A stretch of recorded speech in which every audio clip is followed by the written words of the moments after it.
maybe we can start. So let's read through the first two sentences once, and then we go to the next sentence. Atha Vimalakirtihi Lichchavihi Tan Bodhisattvan Amantrayate Sma. Atha Vimalakirti Lichchavi Tan Bodhisattvan Amantrayate Sma.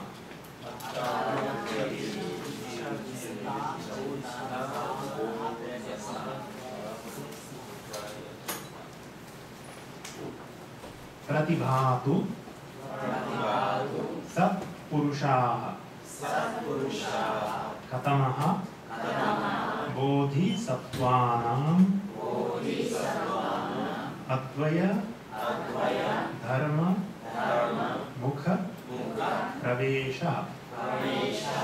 Pratibhatu Sat Purushaha Katamo Bodhisattvanam Advaya Dharma Mukha Pravesha.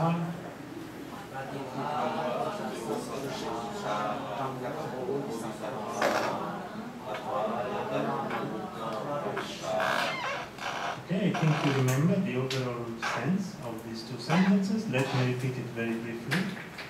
Then, the Lichchavi Vimalakirti addressed those bodhisattvas. Let it be explained, or let it become clear, O good people, how is the entrance on the Dharma gate of non-duality for the bodhisattvas? Answer 1. So, the way this chapter works is that we have different interlocutors, different bodhisattvas answering this basic question. So each of them tells us something different. Most of the answers, as I have pointed out, have to do with advaya, the absence of duality, the absence of two things. So, tatra dharma vikurvanaha nama bodhisattvaha sannipatitaha. Tatra dharma vikurvano nama bodhisattvaha sannipatitaha.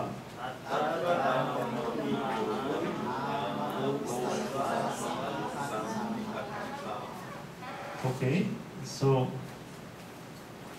tatra is an indeclinable. But it's an indeclinable which has the value of the seventh vibhakti. So in this case it can mean in that context or in that place. We can take it in two ways. And we know that from context. Why? Because the main action here is represented by a noun, sannipatitaha. From samnipat, pat means to fall literally, but sannipatitaha means he happened to be there. He happened to be with the other people. He happened to be together with the others. So somebody happened to be there. Is a past. Sannipatita is first vibhakti, singular masculine, and it's a past participle. Yes. I might have mentioned this, I don't remember, but there's a habit of calling these past passive participles. Passive participle. That's PPP. That's basically wrong. Yeah, it's really wrong. There's no two ways about it. Because, especially with verbs which do not take an object, with intransitive verbs, it doesn't make any sense whatsoever to say that they're passive. This is entirely an active sense. He happened to be there. There's nothing passive about it. So there's many cases where the so-called past passive participle has no passive sense whatsoever. So it's kind of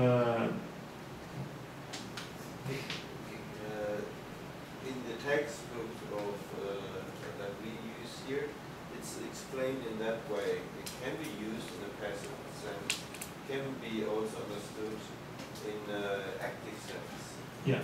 And it's in an active sense, it is used for verbs which would be intransitive verbs in English.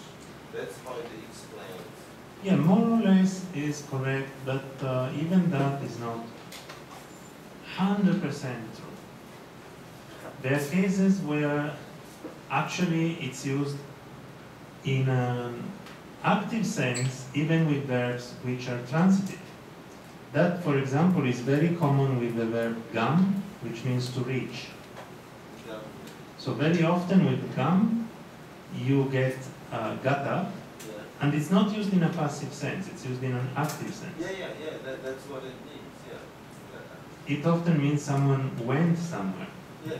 So it doesn't mean someone has been reached. So it doesn't have a passive sense. Although it's actually a transitive verb. I said the same. But you said in verbs which are... which would be intransitive in English. To reach is not intransitive in English.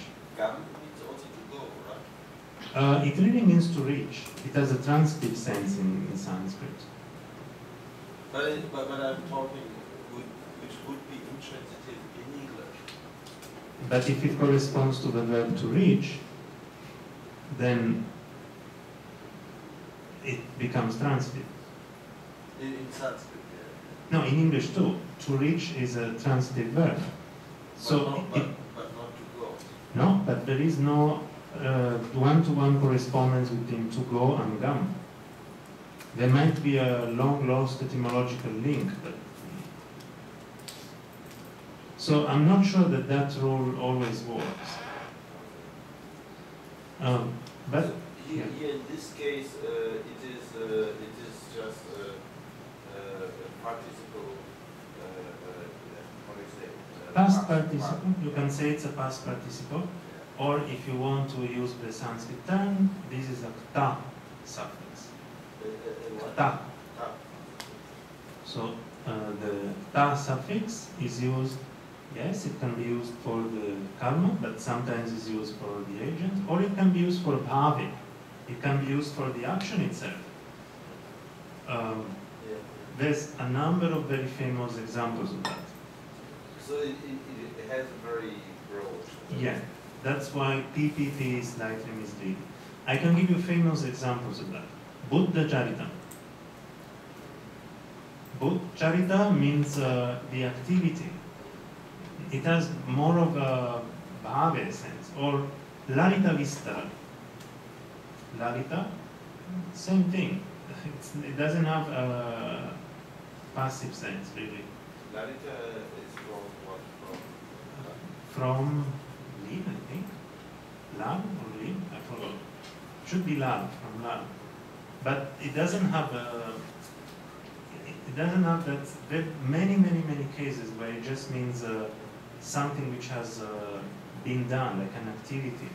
So you can use this for... But the point is it is also used or understood sometimes in a passive sense. Yes, also, but I mean to say that if you call it past passive participle, it suggests that that's how it is used.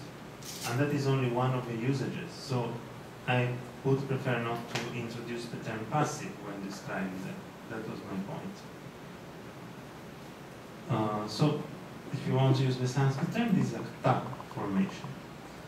And here it means the word sannipatita, sannipata is a recurrent Buddhist terminology referring to when people happen to be together in the same place.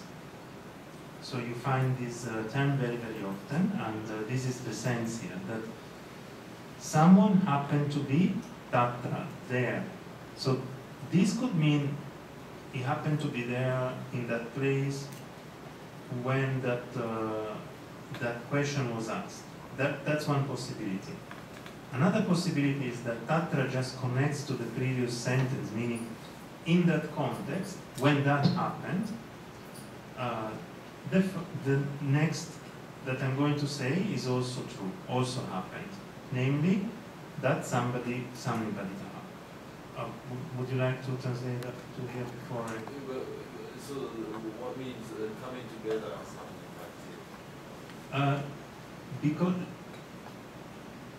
I don't know what. Falling into that lot, he happened to be there. He happened to be there. You mean in connection with Tatra? Yes, we can take it in connection with Tatra or even without. Or in that context, that person happened to be there. Yeah. That person happened to be there can be a translation of just Sannipatitaha. On its own, it has more or less that sense. Sannipatitaha 他是说，因为我们去过这个 PPP 这个国际被动分子，他就觉得，还不用这样的一个说法，是因为它的用法很广，有的时候它并不是被动的，它是表示主动的，对不对？所以他就觉得，这就是我刚才跟他讨论的这个议题的，就是把它成为一个 past participle 就可以了，过去分子就好了。然后刚讲 ，but sometimes the past participle is also used in the present sense. I've heard. Yeah. 然后呢，他就是说这个它就是一个 indeclinable 没有变化的，对。但是它还是会有第7个 vibhakti 就是回一个，对不对？但是这是它不会变的，所以他说在这个场合中，或者刚好在这个时候，这个意思的，所以我们会用中文可能翻译成因此或者是 then。对不对？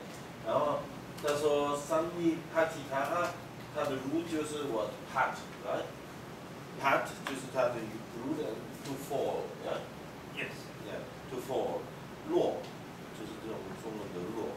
对，但是Sannipatitaha，Sanni 就是那个一些前置词，然后它就是它的这个过去分子，对不对？所以他就说 it happens to，how did you say？ He happened to be. A person happened to be there. 不是，因为它是第三人称，对不对？所以它是第三人称主格，对不对？所以他说 he happens to be there。OK， 就是说，因为落入于这个地方了，对不对？所以是 it happens to be there。我不知道怎么翻译。它发生。对，它发生就出现在这个地方，对不对？它发生出现在这个地方，意思说它落入于此而出现，类似这样的一个意思，因为它是第三人称。So then the question is, who happened to be there? And we know that thanks to the gender, vibhakti, and the number of the other words. So the one who is Sannipatitaha is a bodhisattva. So a bodhisattva happened to be there. So, bodhisattva Sannipatitaha. A bodhisattva happened to be Tatra, there. Which bodhisattva? The one who called Nama, we can take it as an Abhyaya, as an indeclinable. Abhyaya, I think. Indeclinable. Yeah. Dharma Vikurvanaha. Now, what does the name Dharma Vikurvana mean? I think the sense of Vikurvana in Buddhist texts often means something like a great feat or a magical display. So it would be nice to see how the Chinese decide to translate the word Vikurvana, whether it has a similar sense. How did you say it's from Kur? Yes. That's what is Kurvana? Vikurvana is someone who does some kind of exceptional feat. Exceptional what? Feat. Feet. What is feet? Is feet? No, F-E-A-T. Feat. F-E-A-T. E-A-T. It means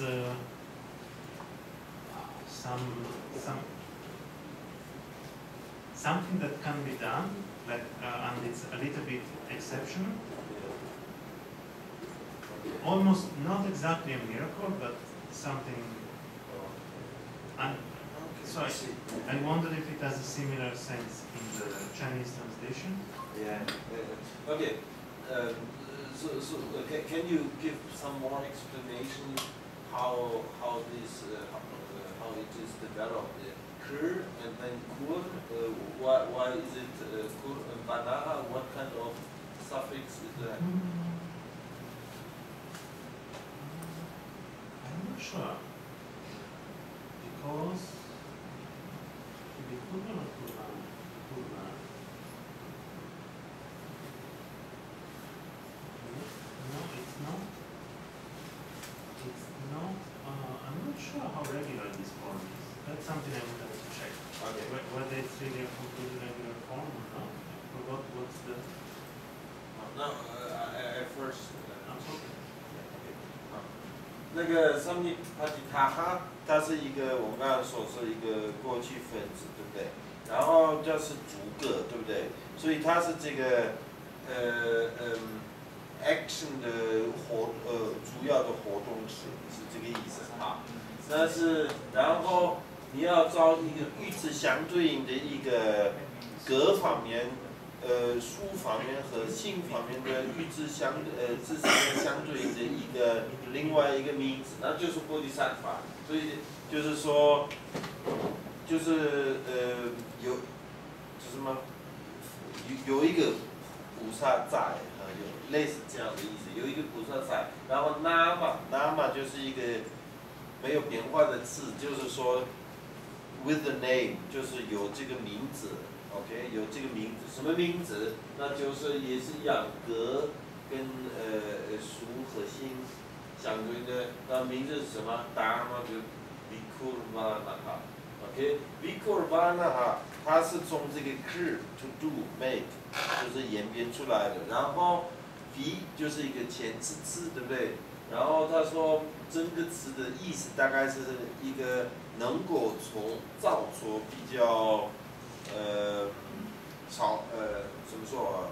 朝圣的。什么？大声一点。造作的。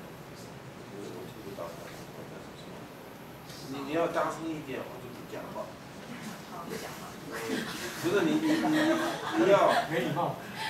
不是你要讲大声，因为我必须问字母字就太辛苦了。那个可是造作的意思。对，知是造作，然后它是，但是造作什么？造作一些比较精彩的事情的，是这个意思。所以说，当然比口巴那他是说，就是造作精彩东西的，就 something extraordinary. The way Edgerton translates it is a miracle. Miracle.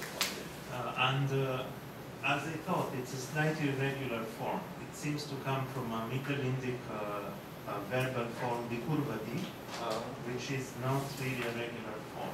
Because if it's from kra, then we should have karoti or kurdeva. Kurvati, I don't think so.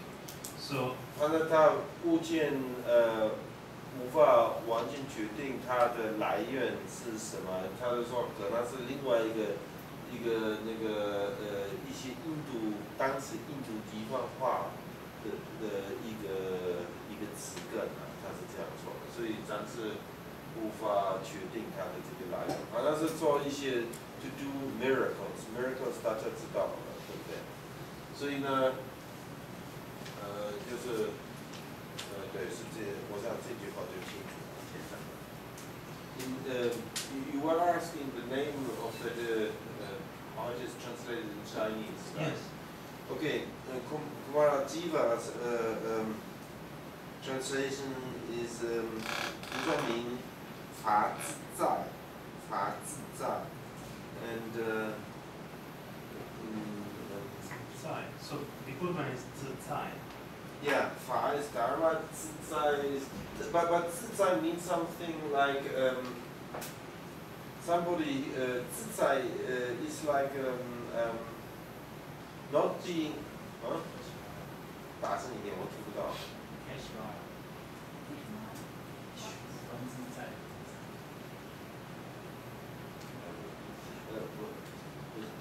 这自在 in Chinese means like action that is not constrained by any obstacles, like delusions or like something like this. So this is the kind of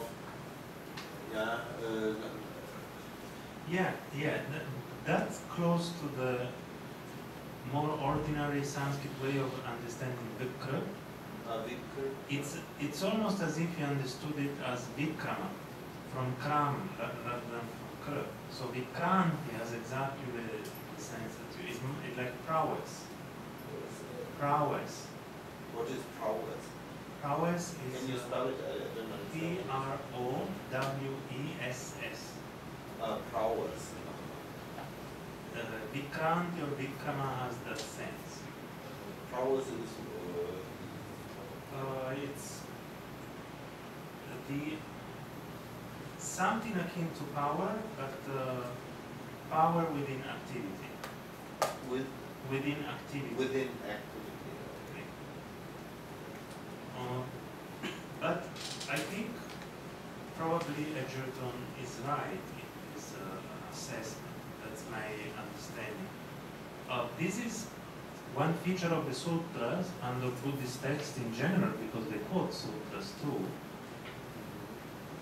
Namely, that they often have forms which are not commonly found in non-Buddhist Sanskrit texts, or they have very specific meanings or very specific etymologies.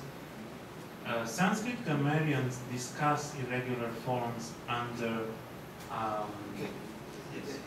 and the modern Chinese translation says that Vikurvana means 变化。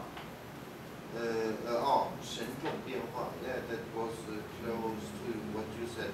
神众变化 is like supernormal performance. Yeah. Yeah, supernormal performance. But the Sanskrit grammarians find that in a number of contexts, specific set of texts from specific traditions use non-standard forms, and they discuss them. For the Buddhist forms, the terms that are used are, there's a specific term, Bauddha Prayoga, a Buddhist usage. Bauddha Prayoga. Bauddha means Buddhist, Prayoga means usage. It's in the Durgata Vritti, I think, of Durga Simha. So this is conceptualized by the Sanskrit tradition. There is this reflection. Or just Chandasa. Chandasa, that's an interesting point. It's actually a term used originally for the Veda. And it means that, but it can come to mean more broadly that this is a sacred text where some of the words don't follow standard grammatical rules. So we find, for example, that idea in Ratnakara Shanti.